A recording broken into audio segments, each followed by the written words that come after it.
देश विदेश के लोग आते हैं और उनका एक प्रश्न रहता है कि जैन धर्म का एक ग्रंथ दो जिससे हम पूरी रूपरेखा समझ में आ जाए। प्रश्न नया नहीं।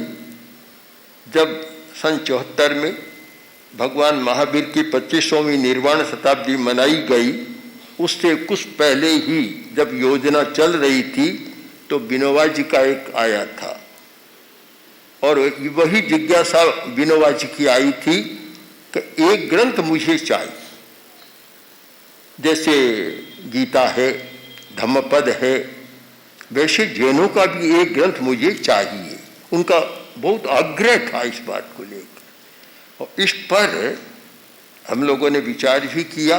उस समय सभी जैन संप्रदाय के हम लोग साथ काम कर रहे थे, तो जिनेन्द्र वर्णी ने एक उसका प्रारूप बनाया और फिर वह ग्रंथ सामने आया। तो फिर सब ने निर्णय किया, हम दो व्यक्ति बैठे, जिनेन्द्र वर्णी और मैं, उस समय मुनि नथमल, हम दोनों बैठे और फिर हमने उस ग्रंथ का पारायण कर सारा उसको परिवर्तित संशोधित कर एक समण सुत्तम के नाम से उसको प्रस्तुत किया। विद्वान मांगते हैं कि मैं जैन दर्शन का दो, यद्यपि वह एक ग्रंथ बन गया, सबने मान्य कर लिया, किंतु फिर भी हमें लगा कि जो चाहिए वह और अपेक्षा है। मैंने बाइबल को भी पढ़ा, कुरान को भी देखा, तो उनमें घटनाओं के साथ तत्व चलता है। और जैनों में यह रहा कि सीधा तत्ववाद लाते तो सबके लिए ग्राह्य नहीं होता, सुलभ ग्राह्य नहीं होता, बड़ी कठिनाई होती है। अगर घटनाओं के साथ, प्रसंगों के साथ दर्शन को प्रस्तुत किया जाए। दूसरी बात, दर्शन प्रायोगिक भी हो। आज अप्लाइड फिलॉसफी का युग है, केवल फिलॉसफी का नहीं, आज अप्लाइड फिलॉसफी चाहिए। तो साथ में प्रायोगिक दर्शन भी हो, जीवन दर्शन हो, इन दोनों की अपेक्षा है।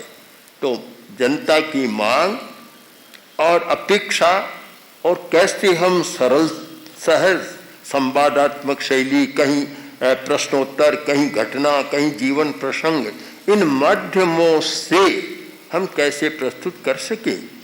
मैंने कुरान में देखा तो हर बात को एक घटना के साथ, किसी जीवन प्रसंग के साथ, तो बड़ा सरस लगता है।